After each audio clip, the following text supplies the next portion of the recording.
"We just want him happy at the wedding." His family smiled, the words echoing through the lavish suburban New York living room. They were a perfect portrait of American affluence, the manicured lawns visible through the floor-to-ceiling windows, the subtle scent of old money and fresh-cut flowers. I smiled back, a hollow, practiced gesture, knowing their words were a lie. They didn't want him happy. They wanted him married. Married to the right person, in the right place, at the right time. Their son Julian was oblivious, of course. A trust fund kid with a genuine heart, a gentle soul, and a $7 million inheritance tied up in a trust that would be unlocked on his wedding day. A detail his family, particularly his sharp-tongued mother, had shared with me under the pretense of full transparency. I wasn't just his girlfriend. I was a wedding planner they'd hired, a convenient cover for my true intentions. My own life had been a constant struggle, a series of dead ends and closed doors. The hustle of a working-class girl from Queens, in a city that only cared about pedigree. I saw their wealth not as a privilege but as a vulnerability, an opportunity. The engagement ring, a family heirloom, glittered on my finger. It was a beautiful prison. Julian saw it as a symbol of our love. I saw it as a key to my future. "Of course," I told them, my voice smooth and confident. "Julian's happiness is my only priority." As I said the words, a cold front blew in from the north, rattling the windows. The sky turned a bruised purple, and I felt a shiver that had nothing to do with the temperature. It was the thrill of the plan, the calculated risk of it all. I was a villain, yes, but in this story, they were the architects of their own downfall. Their greed and classist arrogance had opened a door they never expected me to walk through, and I was already halfway across the threshold.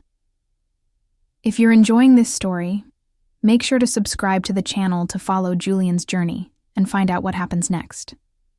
The weeks leading up to the wedding were a whirlwind of meticulous planning and calculated deception.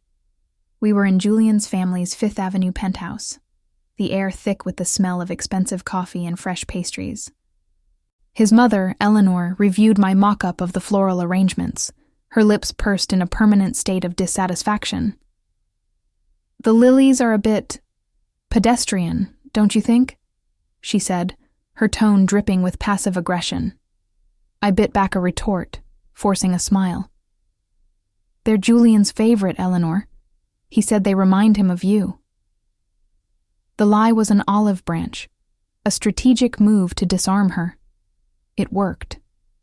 A flicker of a smile, quickly masked, crossed her face. Julian was a world away from this performative circus. He was planning our honeymoon, a surprise trip to the rugged coast of Maine. "It's not about the luxury, you know," he'd told me one evening as we walked through Central Park, the autumn air crisp and cool. "It's about being together, away from all of this." He gestured vaguely at the city lights, the gleaming glass and steel that held his family's empire. His sincerity was disarming. I had to remind myself of the prize, the end goal. This wasn't about him. It was about me. My whole life, I'd been on the outside looking in.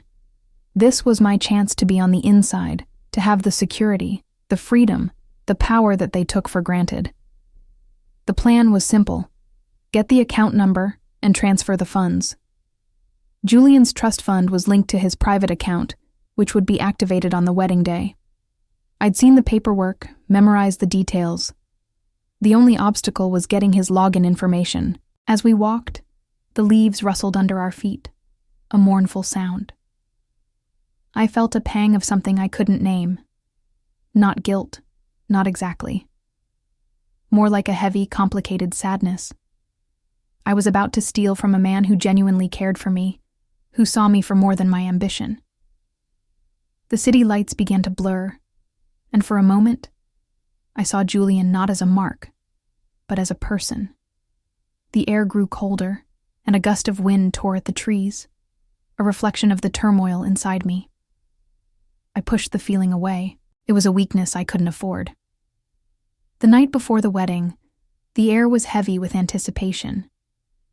We were at Julian's family's country estate in Connecticut. a sprawling historic property with an unsettlingly formal atmosphere. Guests milled about, sipping champagne and making small talk. Julian's cousins, a group of preppy, boisterous men, were recounting stories from his childhood, painting a picture of a life I could never have imagined. Julian laughed, his head thrown back, a sound so genuine it almost hurt to hear.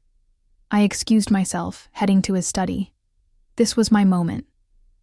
I found his laptop open on his desk. He was a creature of habit, and his passwords were a predictable combination of his childhood pets' names and birth years. I logged in, my heart pounding a frantic rhythm against my ribs. I accessed his financial documents, and there it was. The $7 million trust fund, the details now unlocked. I copied the information, the account number, the routing number, every digit a step closer to freedom. I even took a moment to set up a new bank account in my name, a shell account in the Cayman Islands. A perfect, untraceable ghost. The screen's blue light illuminated my face, a reflection of a person I barely recognized anymore. The girl from Queens who struggled to pay rent was now meticulously planning a high-stakes heist. A sudden flash of lightning illuminated the room, followed by a low rumble of thunder. Rain began to lash against the windows, a dramatic soundtrack to my crime. Julian's voice came from the doorway, startling me. "Can't sleep?" he asked, his tone soft and concerned. I quickly closed the laptop, my hands trembling slightly. "Just nerves," I said, a little too quickly. He came over and wrapped his arms around me, his warmth a stark contrast to the cold calculation in my heart. "It's going to be okay," he whispered, his lips against my hair. The lie was getting harder to tell, the emotional weight of it a growing burden.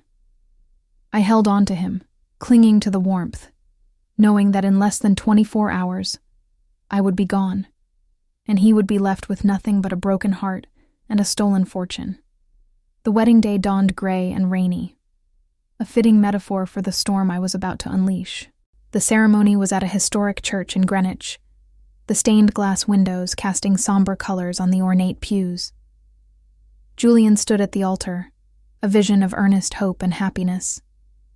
He looked at me as I walked down the aisle, his eyes filled with a love so pure it was almost unbearable. My own smile was a mask, hiding the frantic pulse in my veins. The dress felt heavy, a shroud for my true intentions. As the priest spoke, I could feel Julian's hand in mine, warm and steady. A sharp contrast to my own cold, trembling fingers. I was a thief, a con artist, standing at the precipice of my greatest score. During the exchange of rings, my phone, hidden in my purse, buzzed with a notification. The transfer was complete. The $7 million, Julian's future, was now in my anonymous account. A wave of exhilaration mixed with a chilling sense of finality washed over me. The priest asked if there were any objections. Julian's family, all smiles and quiet self-satisfaction, sat in the front row. They had no idea. They thought they had secured their legacy, their son's future, by placing it in my hands. They never expected I'd sever the connection. I looked at Julian, at his innocent, trusting face, and for a fleeting moment, I wanted to confess, to stop the whole thing and run. But the years of struggle, the sacrifices, the hunger for a better life, they all came rushing back. The moment passed. As we were pronounced husband and wife, a single beam of light broke through the clouds, illuminating the altar. It was a cruel irony, a celestial spotlight on my crime. The feeling of Julian's kiss was a phantom, a ghost of a real connection I had destroyed. The world, for a moment, felt silent. I was a millionaire, a runaway bride, a thief. The rain began to fall harder outside, as if the heavens themselves were weeping for the broken promise. The crowd cheered, oblivious. I clutched my new husband's arm, an image of a happy newlywed. But I was already gone, my mind miles away, plotting my escape. The wedding wasn't a beginning for us, but the end of my carefully constructed facade. Remember to subscribe to the channel to find out if Julian ever gets his money back, and what happens to our narrator. I left the reception before the cake was cut. A note, a flimsy lie about a sudden family emergency, was all I left for Julian. His text messages began to flood my phone as I hailed a cab to the airport. "Are you okay? Where are you? The family is worried." The words were an anchor, pulling me back to a life I was actively running from. I ignored them all. My focus was on the plane ticket to a small, non-extradition island nation. The plane's engine roared to life as I sat in first class, the leather seat a plush, ironic throne. I looked out the window as the lights of New York City faded into the distance. It was the last time I'd see it for a long, long time. The island was a blur of sun, sand, and anonymity. I rented a secluded villa with a panoramic view of the turquoise ocean. The $7 million sat securely in my account. I spent my days in a haze of luxury, ordering champagne, buying designer clothes, and lounging by the private pool. The sun was hot and relentless, but the heat didn't warm the gnawing emptiness inside me. I was free, but I was also utterly alone. My phone, once a lifeline, was now a silent brick. I had no one to share my triumph with, no one to confide in. The lavishness I had so desperately craved was a hollow comfort. One afternoon, a storm rolled in, the sky turning a violent gray.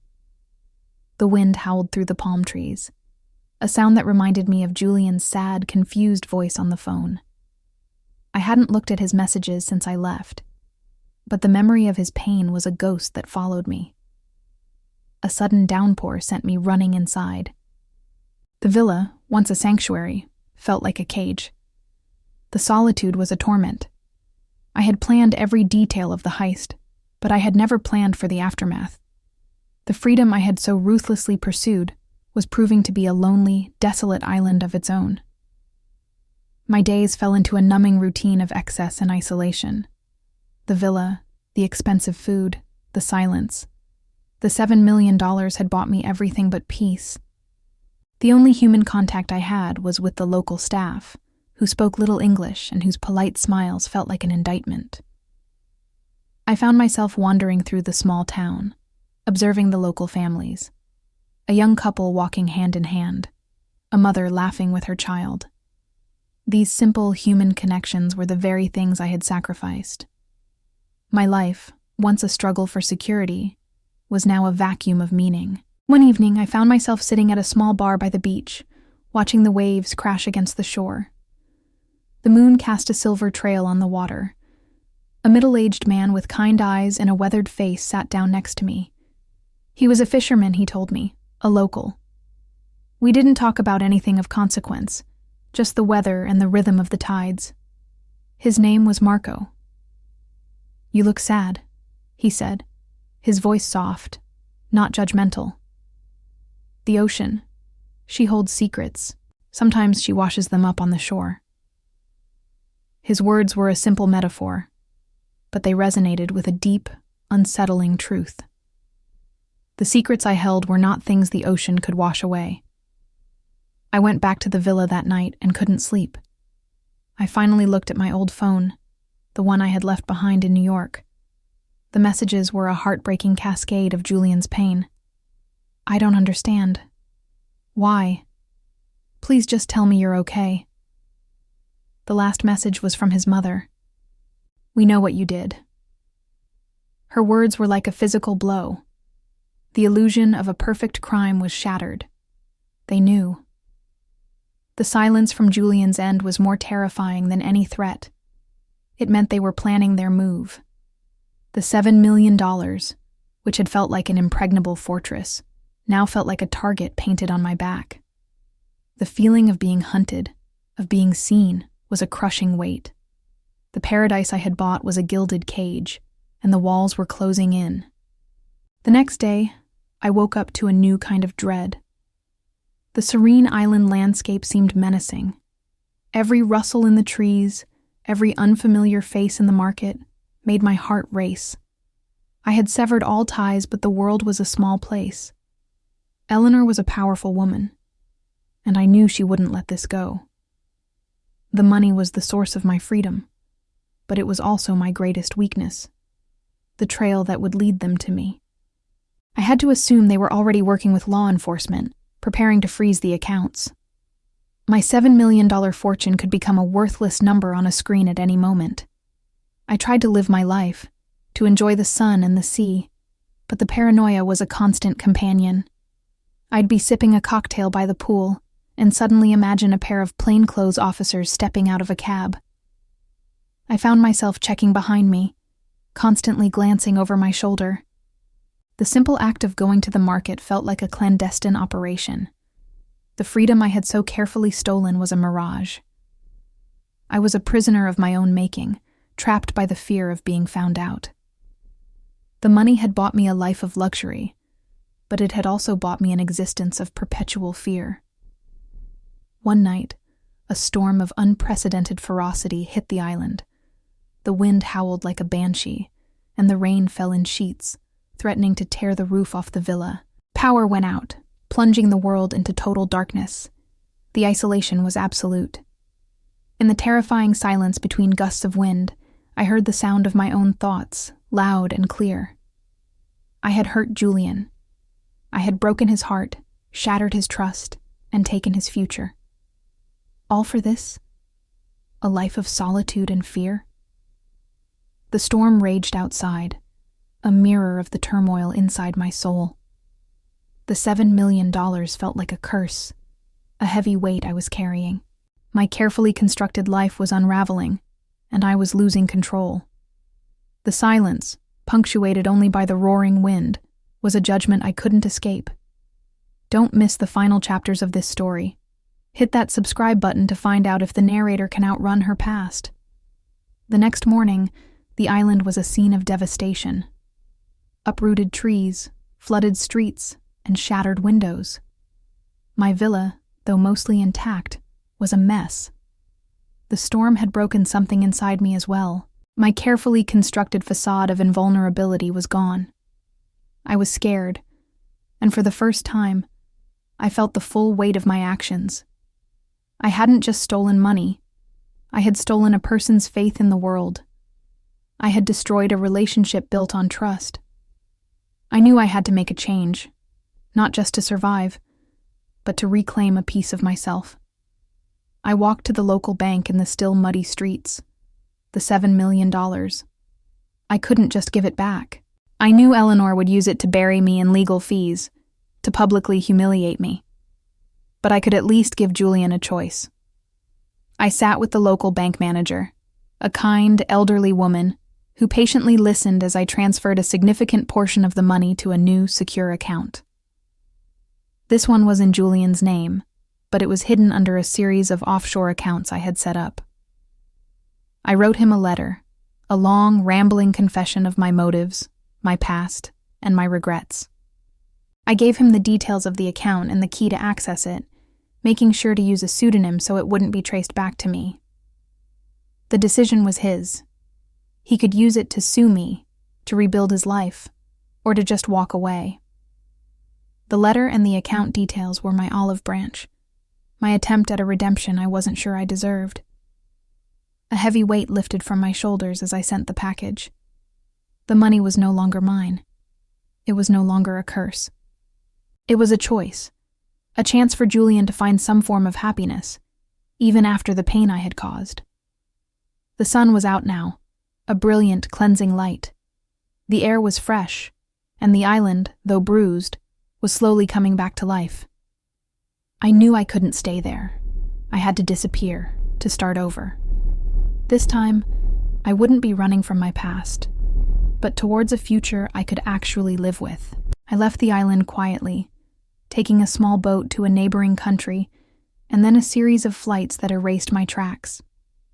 I ended up in a small town in Oregon, a place far removed from the glitz of New York City and the tropical luxury I had grown to resent. I had only a small amount of cash, enough to get by. The rest of the money, The majority of the 7 million was now in Julian's hands, if he chose to claim it. I got a job as a waitress in a small diner, the kind of place where everyone knew everyone's name.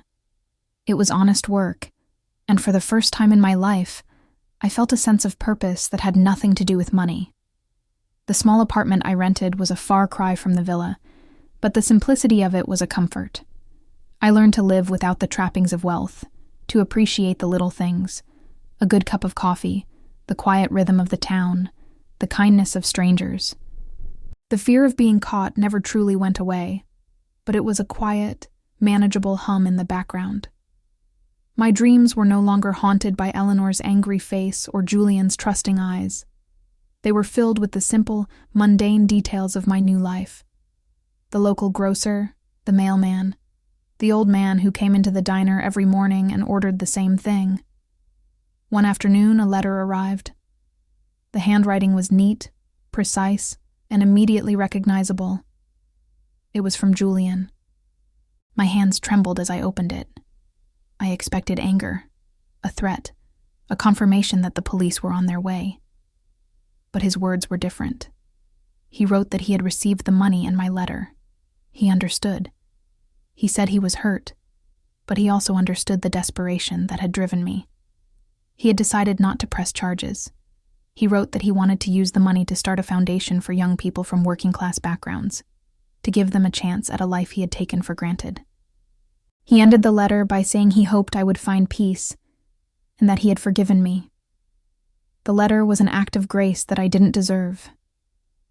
I sat there for a long time, the paper clutched in my hand, tears streaming down my face. I had stolen his money, but in return, he had given me back my humanity. Years passed. I built a life in Oregon, a life of quiet contentment and hard-earned peace. I had a small apartment, a job I enjoyed, and a few close friends who knew nothing of my past. The ghost of the girl from Queens who dreamed of a $7 million escape still lingered, but she was a faded memory, a lesson learned. Julian's foundation had grown, and I saw articles about it online from time to time, a constant reminder of the good he had created from my destructive act. He had found a way to turn his pain into purpose. One rainy afternoon, I was walking home from work when I saw a familiar face at a coffee shop across the street.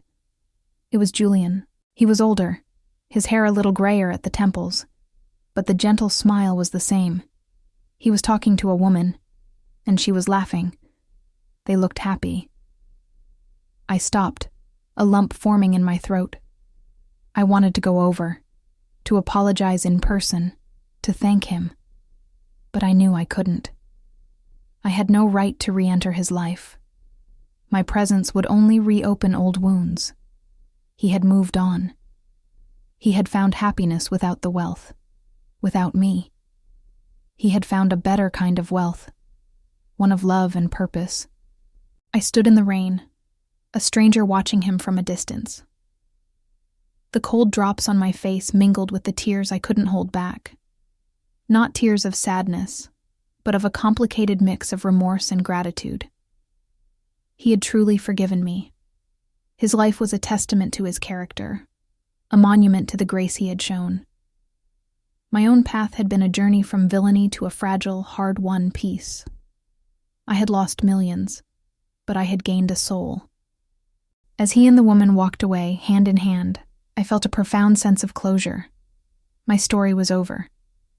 The crime, the escape, the lonely isolation, and the slow, painful process of redemption. They had all led me to this moment. I turned and walked home, not looking back. The rain was cold, but the air was clear, and for the first time in a long time, I felt truly, completely free. Thank you for watching. Remember to subscribe for more stories of human drama and emotional journeys.